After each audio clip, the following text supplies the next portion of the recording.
Hi, welcome back to my channel. ఈ వీడియోలో cabbage ఫ్రైని అయితే చూపిస్తున్నాను. దానికోసం ముందుగానే క్యాబేజీ ఇంకా ఆనియన్ కట్ చేసి పెట్టుకోవాలి సన్న సన్న ముక్కలుగా.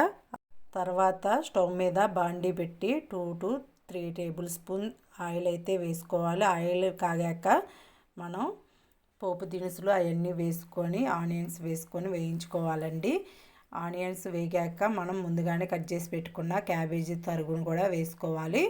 ఉల్లిపాయ ముక్కల్ని వేయించుకునేటప్పుడే ఆయిల్లో సాల్టు కొద్దిగా పసుపు వేసుకొని వేయించుకోవాలండి.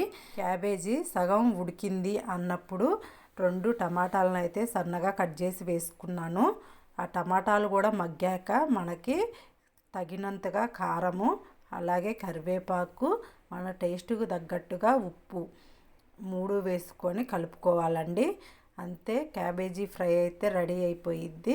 ఆ ఛానల్ ఎవరైనా ఫస్ట్ టైం చూస్తున్నట్లయితే సబ్స్క్రైబ్ చేసుకోండి.